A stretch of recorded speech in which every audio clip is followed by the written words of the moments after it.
Have you tried Snapplique yet? Snapplique is a fun and easy method to take traditional quilting patterns and turn them into machine embroidery designs.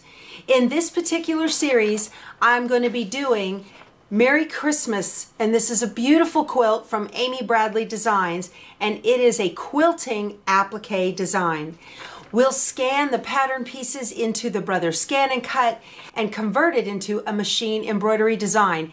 You can even use the Scan and Cut to cut out all your pieces. If you've never done this before, I highly encourage you to give it a try. It's a lot of fun, and you will be amazed that you can make adorable blocks like this in just a matter of minutes. I hope you can join me and do Snapplique with me, where you can do applique in a snap.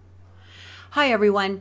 The video that follows is an extraction from one of my daily lives, so you might hear a couple of comments in there that don't actually pertain to scanning in the pattern pieces for the Merry Christmas quilt. But I do go through the whole process of scanning in not only the pattern pieces, but also the JPEG image that will be created when you scan to USB for the pattern placement sheets. I am using a 24-inch mat in this video. If you don't have a 24-inch mat, you will just make multiple scans, and then you may or may not have a 24-inch cutting mat, so it might require multiple downloads in order to be able to get them all cut and put together. If you've never been to one of my Situation Room lives, here's a little taste. Hope you enjoy it. Thanks. When I made the Happy Halloween quilt, what I did was, for each block, I scanned the pattern at the time of the video. So I scanned the pattern, showed how to cut the fabric, showed how to digitize what the Scan and Cut saw when it was scanned, and then put it all together, right, for each video. So this time, I'm just going to scan all the patterns at one go and just get them all uploaded into Brother Canvas. Brother Canvas, I'm using the online version. There are two versions. There's an online version. If you've got good, steady internet, go ahead and use that. Or you can download it and use that version locally on your own machine without the internet. So, well, I think you need the internet because it's going to make you log in.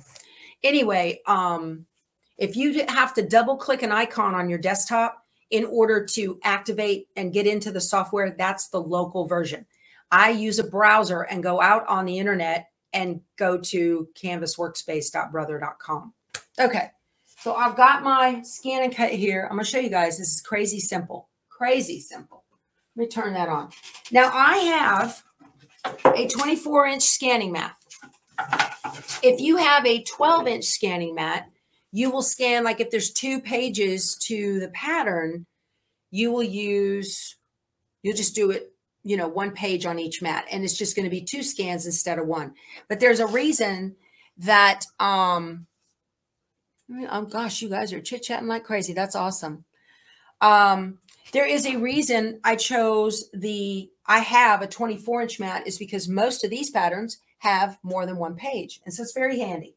The scanning mat is not sticky at all. It has a clear plastic flap to keep out dog fur, cat fur, people fur, and keep it off your scan, okay? So you can do them one at a time, or you can do them all at once, whatever you like. This quilt pattern has placement sheets, and it has piece sheets. I'm going to scan in all of the piece sheets first and save those to Brother Canvas, and then I'm going to scan in all of the placement sheets. So a placement sheet shows you where everything goes, and it has a number to tell you what goes down first. Those have to be saved to a USB. So there's a USB port on the other side of the Scan and Cut. And I'm going to pop that in there, and I will save all of those to the USB. So piecing sheets. So like, for instance, here's a piecing sheet, okay? This will go in the Scan and Cut, saved to Brother Canvas. These will go and be saved to a USB. Does the 650W do a 24-inch mat? Yes, it does. I started with the CM650, and that's where I learned to love 24-inch mats. I don't know if they had a 24-inch scanning mat. However, if you've got the low-tack mat, you can put paper on that low-tack mat, right, and scan that. And I'm going to take the Gingerbread Man, has 2 pages of pieces. Just going to pop them in here. Now, when we get to where it's asking you, the Scan and Cut's going to ask you, do you want me to look at the outside only or inside, outside, or regions? So regions is for color. Not going to do that. And because these don't have any holes, like there's no letters, you know, with when we do letters where it says Merry Christmas, we'll definitely do inside, outside. But both of these pages, all I need is the outside. I don't need the words in the middle, okay? So I'm just going to pop both of these in here. And let me zoom you in so you can see the Scan and Cut. You do need a Scan and Cut to do this. You cannot do this with a Cricut or a Silhouette, okay? All right. You also do not need a Brother embroidery machine to do this process. I've got some glare. That's not good. There we go. Okay. I'm going to touch it and tell it okay. Perfect. All right. So on the Scan and Cut, we have the main menu is pattern and scan. Pattern are patterns that were in the machine when you bought it. Okay. And scan, that's what I want. So I'm just going to touch scan. And it wants to know, do you want to do a direct cut? You can do that if you want to fussy cut a picture out of your fabric, okay? Scan to cut data or scan to USB. So scan to cut data, this is the one that I want because I'm going to cut fabric pieces eventually out of this, okay? So let me drop this down. I'm going to back up a little bit so you can see what I'm doing, okay? All right. So I'm going to pop this in. If you're new, please let us know in the chat. We love new people here at Power Tools with Thread. I'm going to load the mat. These 3 buttons here, you have the on, off, home, load, and pause. So I'm going to load. And it's going to take it in. You cannot do a direct cut on the scanning mat. It won't let you. All right, good. So it's in. Perfect. I'm just going to leave this. I'm going to let it rest on my lap there. And I want to scan to cut data. All right. So it has scan area 12 by 12. I'm going to show you. On this particular mat, if you have the larger mat and you only want a short scan, there's a chart down here, A through J, that you can scan just certain sizes. So that makes it really easy. You don't have to stand around and wait for it to scan something that doesn't have paper under it. They're pricey, and that's why some people, you know, you only get the 12 by 12. And there's a thing on my, oh, it's going to scan the recognition mode as black and white. It says 12 by 12. I'm going to tap the wrench, and here's my scan area. Okay, so I want the 12 by 24. And there's the little chart that corresponds to the chart at the bottom of the mat. Isn't that cool? So I'm going to tell it 12 by 24 and tell it okay. All right, we're good now. I'm going to tell it okay. And start. And it's going to pull it in and take a picture of what it sees. So the Scan and Cut is recognizing the images that it sees. Here we go. Look at that. That's wonderful. Again, I don't have any holes like in letters I need to worry about. Let me get you in pretty close so you can see that. Now it wants to know, let's look down to the second page and make sure that got, yep. It's asking me, do you want me to recognize outside only, inside, outside, or regions? Again, regions are for color and we're not going to bother with that. So I want outside only. And okay, so it's no longer, these are not highlighted. The little words that are inside of the shapes are not highlighted. Now I still have edges of the paper and the words that are outside of those shapes. I will clean that up in Brother Canvas. It's an easy way to do it. You can do it on the machine, but it's miserable because it's so small. I'm going to tell it okay. And all right, it's going to process that. Where do I want to save it? I can save it in the machine. I can save it to the cloud. See my little radar waves. or I can save it on a USB. I want to save it to the cloud. And it says saving, save successful. Okay, that's how easy that is. And I'm going to tell it okay. All right, I'm going to go back to home. This is where people get nervous. Okay to delete all patterns. I'm going to tell it yes, because I've already saved it in the cloud. So I'm going to tell it okay. All right, I have not taken the mat out of the machine. I don't need to. So let's do a screen share to Brother Canvas. What I'm going to do is log in. Again, you do not have to have a Brother embroidery machine to do this process, okay? And I could tell it remember me, but it doesn't. So I'm just going to log in. Here are all of the goodies you can make with the Canvas workspace. I'm going to go to my projects. There is my gingerbread man right there. Okay, so you've got two buttons here. You have edit this project or download. I'm not ready to download it yet. So I'm going to click on edit. I want to clean up this mat. I'm going to scroll up here, and I'm just going to take my cursor and I want to highlight all the pieces I want to keep. Let me get that star on this one, and I'm going to drag them off the mat. Okay, scroll down and highlight all the other pieces I want to keep. Let me drag those off the mat. And then these two guys here, and drag those off the mat. Now everything else, I'm going to highlight the mat and hit delete on my keyboard. And this is how you clean up the mat of all unnecessary noise. That's a graphic term for scrap on your mat. Just get rid of everything that you don't need. That's a real good way to do that. Now I can highlight everything again, and I'm going to bring it back onto the mat.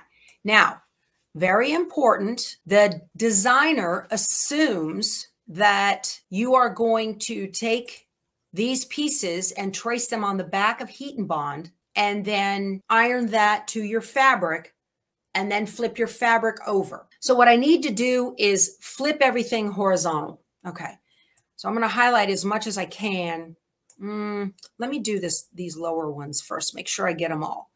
You want to highlight them. You can do them one at a time, but it's annoying. So I'm going to right click and group and make those one object.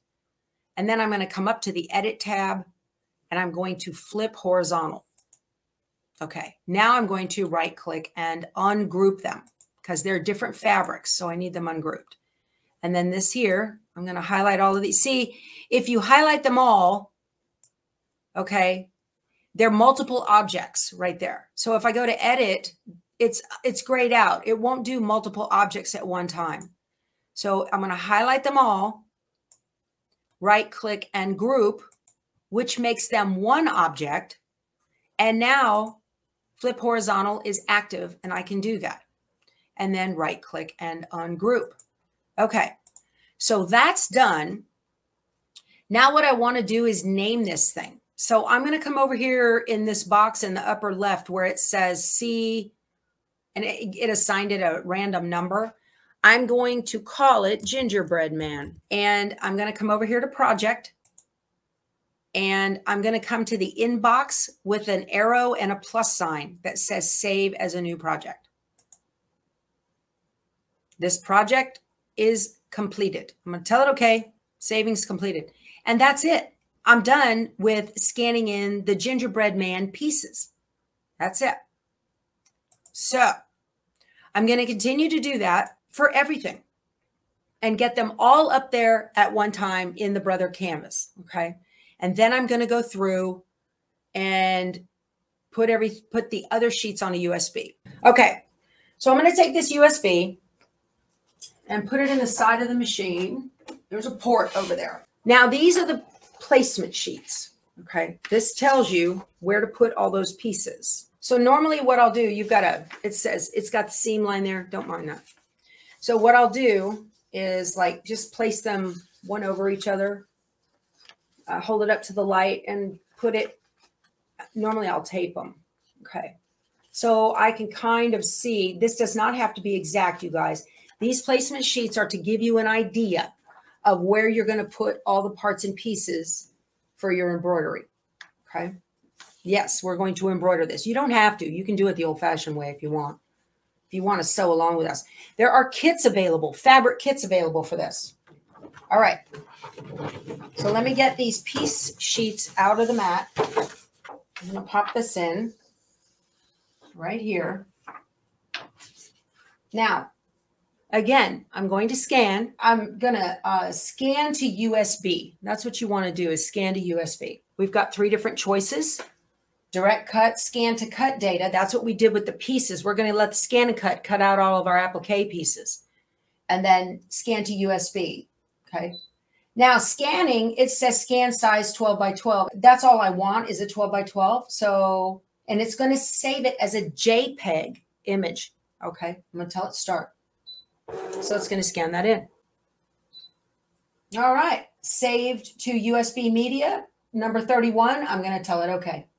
And that's it. I'm done. What I just did for the gingerbread man, I'm going to do all of the scans for each one of the blocks for Merry Christmas. So now I'm going to do all of the placement sheets at one time.